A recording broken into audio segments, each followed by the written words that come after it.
21st Precinct, Sergeant Klein. Yes, ma'am. Case? It isn't gas? What's the address? You are in the muster room at the 21st Precinct, the nerve center. Call is coming in. You will follow the action taken pursuant to that call from this minute until the final report is written in the 124 room at the 21st Precinct. All right, ma'am. You'll have assistance there right away. Yes, ma'am, right away.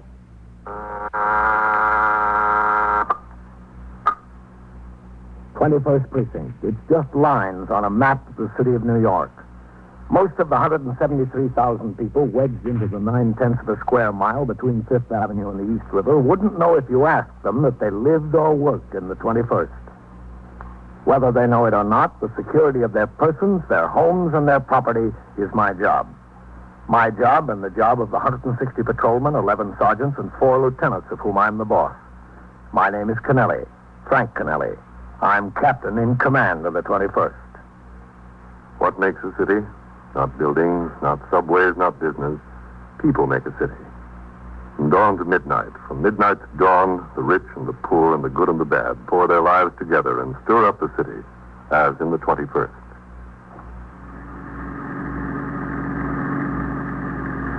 I was out of the precinct on my way to division headquarters.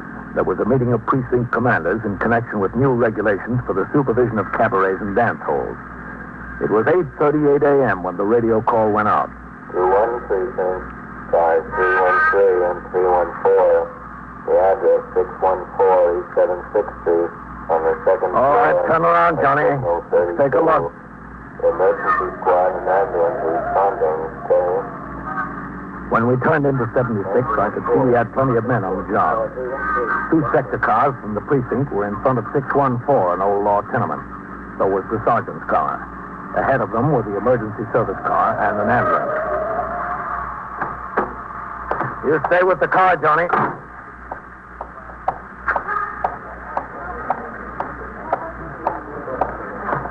Police officer. Excuse me. Coming through there. Police officer. Oh, what have we got, Coley? A couple of kids, Captain. Gas case? Stay back, folks. There's nothing to see. Nobody's been down since I was posted here, Captain. I haven't heard anything. Thanks. Oh, Coley, stop in and see me after the tour, will you? Yes, sir. Now, stand back there, folks. There's nothing to see. It's all...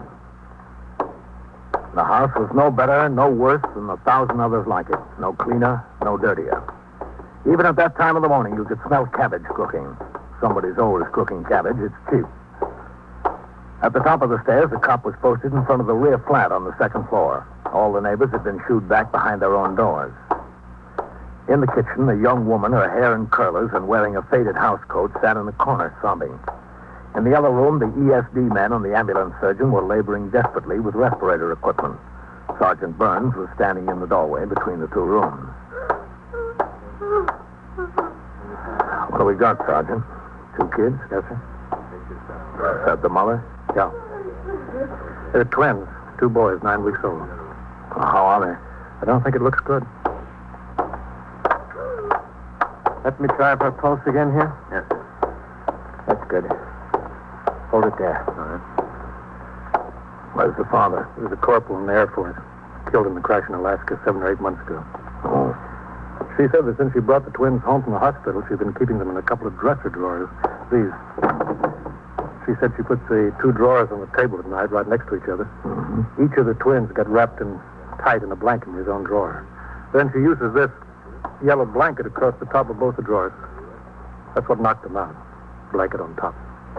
What's her name? Lucas. Mrs. Ruth Lucas. Let's talk to her, Sergeant. Yes, sir.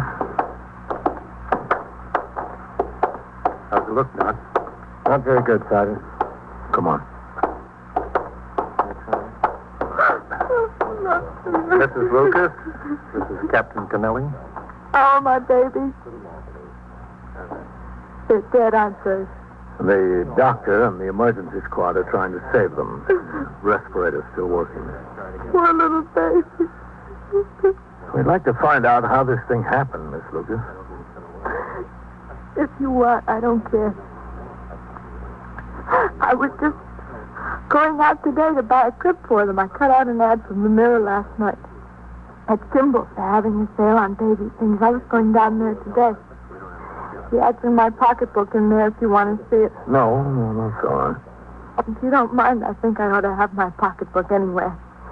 I cashed my checks from the government yesterday. There's $100 in my pocketbook. More than 100. Where is your pocketbook? In there on the dresser. Would you get it, Sergeant? Yes, sir. Right away, Captain. How much do you get from the government, Miss Lucas? Altogether, you mean? Yeah, altogether. From both Social Security and the pension, it comes to about $145.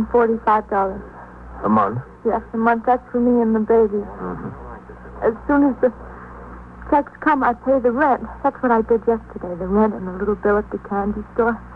There's about $100 left. Is this it? Yeah, that's it. Thank you very much. Did you talk to the doctor? Is there any sign? You know. He was busy. Oh. As long as you've got your pocketbook, Miss Lucas, you said you wanted to show me that ad. Oh, yeah. I was going to get Mrs. Gonzalez to come and stay with them this morning while I went downtown. She stays with them when I have to go out. It's very nice for me. She lives upstairs on the 4th floor. This was the ad. It was in the Mirror. Mm-hmm. All your money there? Oh, yeah, I'm sure it is. Well, maybe you ought to look anyway. There's been a lot of people walking through here this morning. Yeah, it's all here. It's a funny time to be worrying about money. I'm sorry. Well, you've always got to worry about money. Weather's been pretty warm out, Miss Lucas. Seems to me you have them wrapped up in a lot of blankets. They've got to be kept warm. They're still so young. There was a blanket for each, the blue ones. I always wrap those around them. And then I always put the yellow one over the top of the drawers, you know. Did you tuck it in under the drawers, the yellow blanket? Yeah, it never touched them. That's why I can't understand how it happened. It never came more than this close to them. It was just to keep away any drafts. And there was at least this much open space over their heads. Only thing I can figure is they're getting so they can kick a little. One of them must have kicked it, you know. You put them to bed last night? Yes. About 6 o'clock, and then about 8, Mrs. Gonzalez came. Stayed with him for a couple of hours. Where were you? I went out with a friend of mine. Where? You know, around we went to movies. We went and had some pizza and a bottle of beer. Girlfriend? No, man. Well, I met after Harry died. What's his name? Why? Oh, I just wanted to know. Oh, Dan. Dan Torvald. Where is he now? Work, I guess. He's a mechanic. He works for a taxi company. What taxi company? Ace, something like that. I don't know. Where does he live? Uptown in the Bronx. I don't see what he has to do with it. He had nothing to do with it. He's just a friend of mine, that's all. Could you hand me that box of tissues, please? Yeah, sure. Thanks. I don't get it. I just don't. The babies were all right when I came home. Mrs. Gonzalez takes good care of them. She said she changed them, and she gave them a bottle about 11:30, and they went off to sleep again. I just don't get it. What time did Dan bring you home, Miss Lucas? Oh, I don't know exactly. It was before midnight, I think, a little before midnight. Did he come upstairs with you? Why? Oh, just wanted to know. Sure, he came up. He sat a while after Mrs. Gonzalez left. What'd you talk about? Dan and me, you mean? Yeah. Nothing in particular, just talk, that's all. You got up this morning about 8:30. That's kind of late for the mother of 2 infants to get up, isn't it? I never set the alarm. The babies are my alarm clock. They usually wake up about 6 o'clock or so, and I hear them cry. Poor kids. I don't get it. Sergeant. Yeah, Doc? Can I see you a minute? For sure. Captain? Okay. Excuse me, Miss Lucas. I'll be right back. Well, how's it look? Captain Kennelly, Dr. Mastico. Glad to know you. Yeah. Well? They're both dead. They were DOA.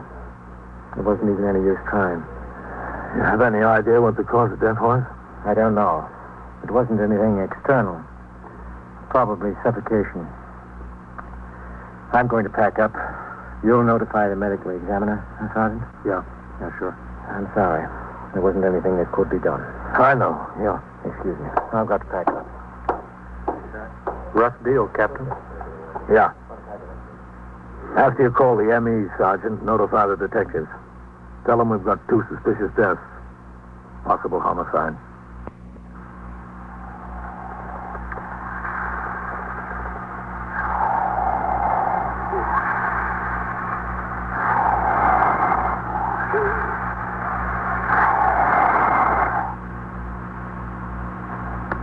The longer you're in the job, the easier it is to do the hard thing.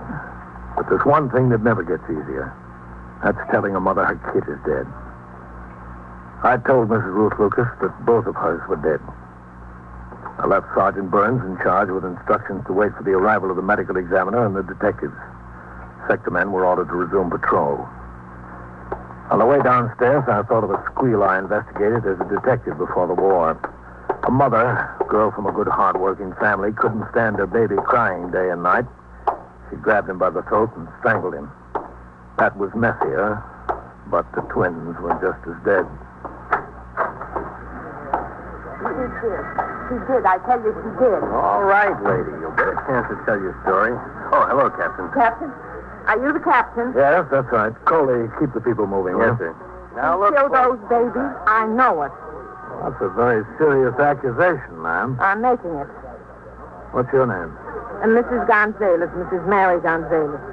You the woman who stayed with the babies last night? That's right. I stayed with them all the time.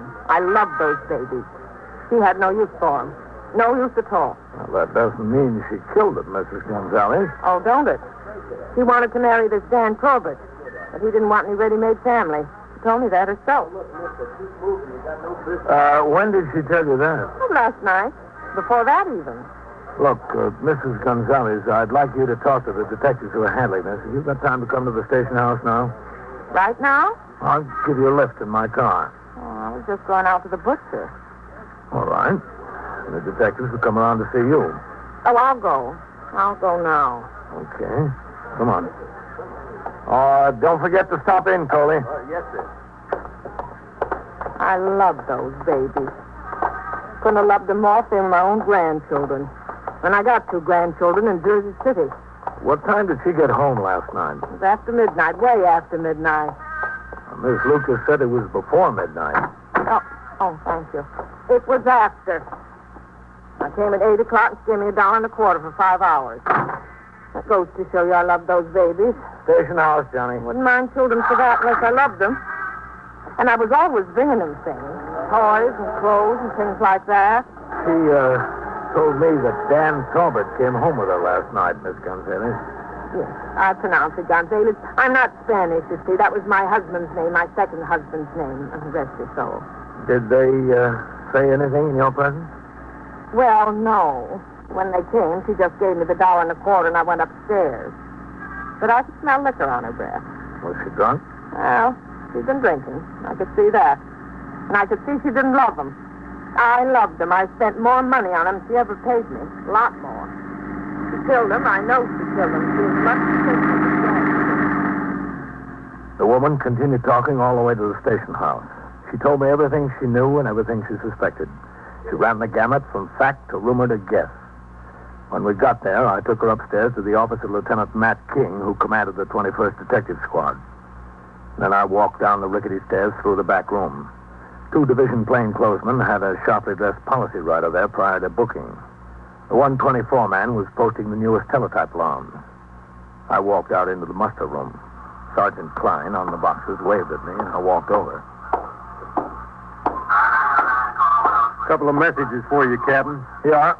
Call division headquarters. Okay. Mrs. Franklin called. She says she's president of the PS 181 Parent Teachers Oh, yes. Association. Call her back, Sergeant, and tell her the order came through. We're posting a patrolman at that crossing before and after school beginning Monday. Yes, sir. And Father Tanazzi called and asked whether you'd like to speak to the boys' club this Wednesday or next Wednesday. Either date is open. Oh, which did he prefer? He didn't say anything, Captain. All right, I'll phone him. Get me in division. Okay, Captain. This is the 21st Precinct. Captain Kennelly to speak to Deputy Chief Inspector DeAndrea. Where'd you take it, Captain? In your office? No, I'll take it here. Captain Kennelly. Hello, Chief. Yes, sir. Well, I was on my way. Oh, well, we had what looks like a double homicide. Yes, sir. Yes, sir. Well, I can come now. Oh. All right, Chief. I'll send my clerical man. Yes, sir. Right away. Sergeant, send McCarty up to division to get notes on the meeting of precinct commanders that just broke up. Yes, sir. I'll be in my office. 21st Precinct, Sergeant Klein. Sergeant Burns on the 614 East 76. Brains and the ME showed up. I turned it over to them. I'm going back on the street. Well, give the street my love. What's with you? The chief just chewed out the skipper. Oh, is that all? I'll see you. A precinct commander's job runs from A to Z and back again. During the morning, I approved the plans of the precinct youth patrolmen for neighborhood softball teams.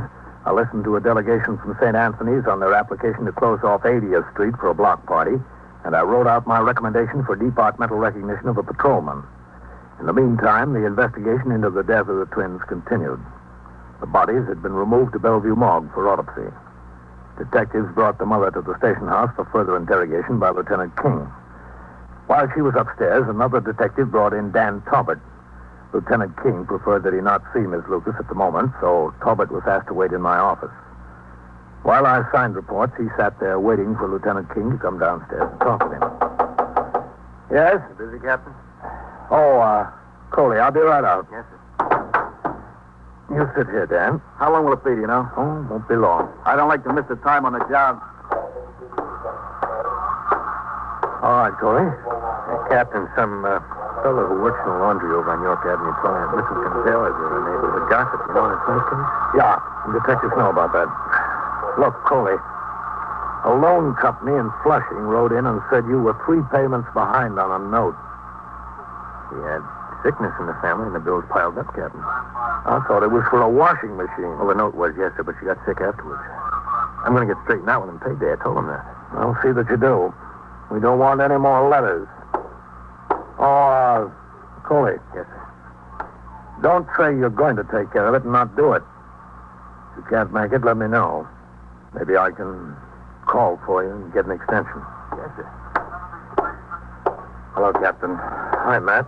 Your man's in here. Oh, that's all, Coley. Yes, sir. Well, what's it look like, Matt? Not very good for the mother. Go ahead.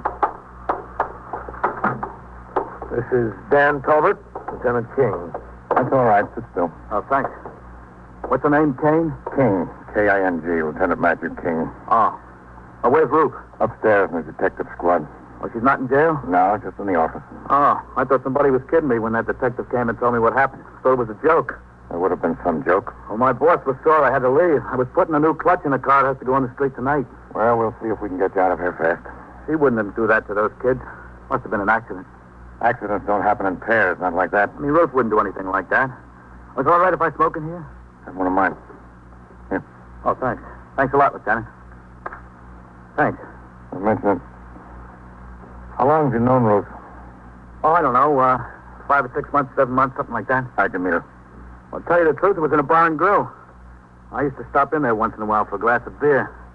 I saw her in there 2 or 3 times alone. Thought it was kind of funny, a pregnant girl coming into a bar alone like that. Yeah. I asked about her. Somebody told me. I don't know. I guess I felt kind of sorry for the kid. We got to talking one night, and that was that. You kept seeing her right up until the time she had the baby? Yeah, it was funny. I'd visit her at the hospital. Some people around there thought I was a father. I didn't say nothing. I let them think what they wanted. And after she brought the kids home? It was just like before. I kept seeing her, taking her out, when she could get this Mrs. Gonzalez to sit, you know. I understand you talked about getting married. Well, who told you that, Ruth? Is it true? We talked about it, yeah. Can I have that ashtray, Captain? Yeah, sure. Thanks. But there never was anything definite. Not one way or the other. What do you mean, not one way or the other? Well, there was a lot of problems. We both had our problems. The kids? Yeah, that plus the fact I'm not making a fortune, you know. I figured you get married, you want to enjoy each other for a little while anyway. There's time enough for kids a little later when you feel like settling down. And you'd probably have been married already if it wasn't for the kids. Oh, I wouldn't say that exactly, Lieutenant. Maybe, yeah, I don't know. Did you ever tell her that? Well, we talked about a pro and con from every angle. You know, if a guy's going to have a family, he'd much rather it be his own. That's the facts of life. She gets some money from the government, doesn't she? Yeah, she even went down and got the details from the VA or somebody. If she got married again, it'd be cut down to half or so. About $60 a month for the twins. That's what she'd get. What'd you talk about when you brought her home last night, Dan? Oh, different things. About getting married? Yeah, it was mentioned. You told her you didn't want to see her anymore, isn't that right? How'd you know that? Well, let's say I guessed it. Well, yeah, that's true. I mean, the whole thing seemed kind of hopeless to me. I told her I'm a young guy and I don't want to take on somebody else's obligations. I could see it would only lead to trouble if I did that. That's exactly what I told her. If we got married, it could only lead to trouble. I'll tell you something, Danny. You didn't get married, and it still led to trouble. The questioning went on for another 15 or 20 minutes. Drink last night, Dan? I sat there watching and listening. Interrogation is a great skill, and Matt King knew his business. He was friendly, polite, and patient. Dan Talbot tried to be as helpful as he could without hurting Ruth. He was helpful, but he hurt her. Step by step, Lieutenant King was building a case of murder first against Ruth Lucas. At 4 p.m., I turned out the platoon for the night tour. At 4:10, Sergeant Klein came into my office for a conference in regard to tours off for accumulated days spent in court by men in his platoon. I guess that does it, Captain. Thanks. All right.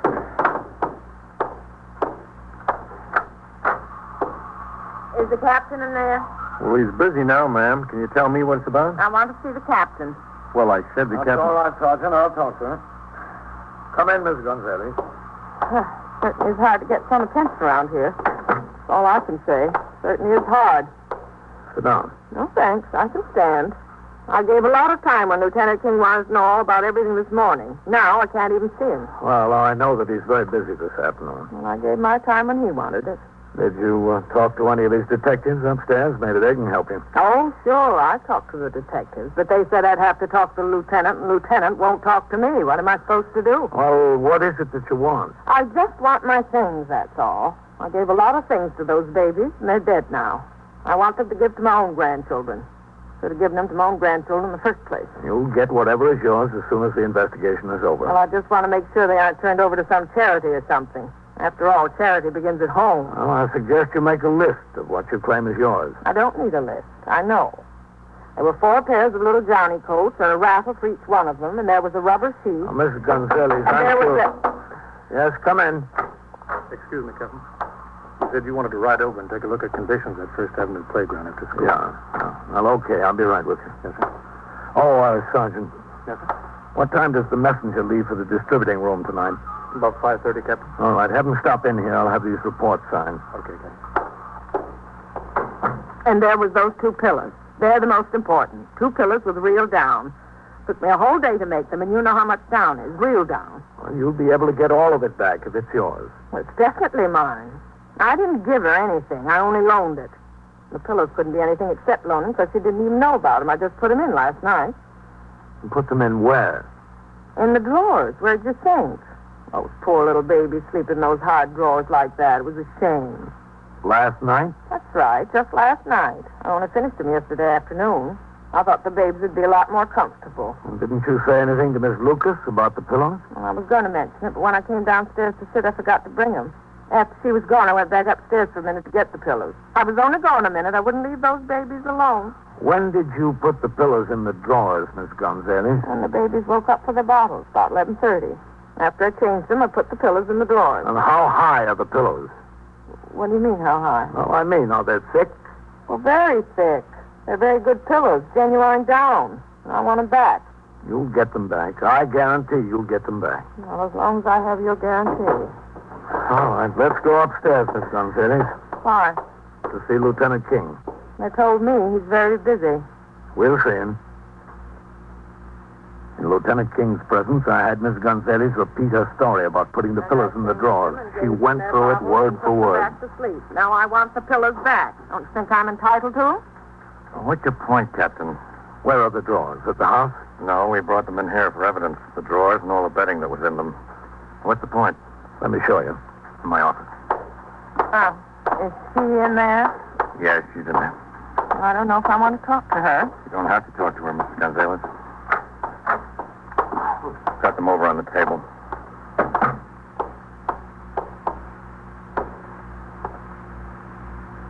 Hello, Mary. Hello. Over here. Here they are. The pillows are right under the sheets. That's where I... Just a minute, Miss Gonzalez. I'll do it. Well, they're my pillows, after all. Now, look, man. Miss Lucas didn't know the pillows were there. You take them out, and they lower the place where the baby slept about 3 or 4 inches. Yeah. With them down that much lower, there was plenty of room for them to breathe when the yellow blanket was pulled tight over the top.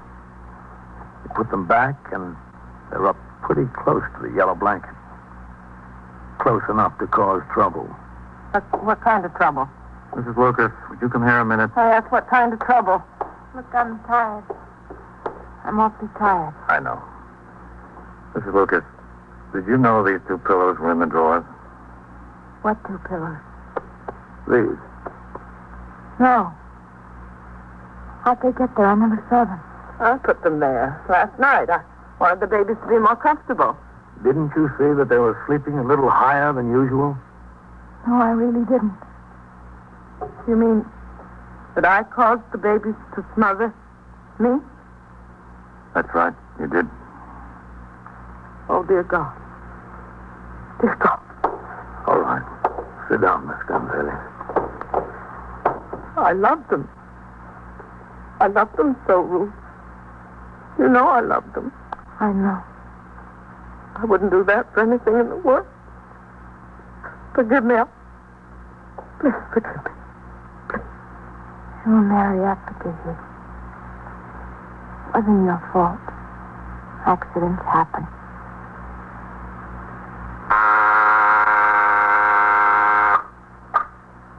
'21st Precinct, Sergeant Klein.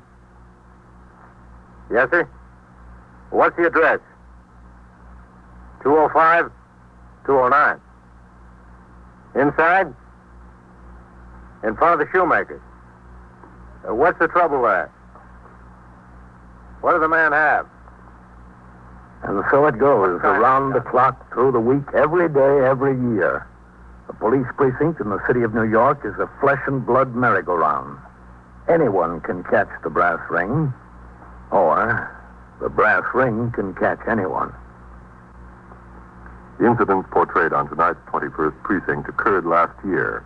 Names were changed to protect the interests of persons involved.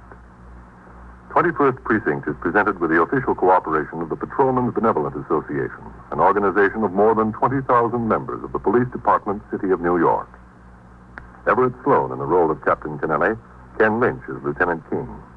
Featured in tonight's cast were Joan Loring and Barbara Weeks,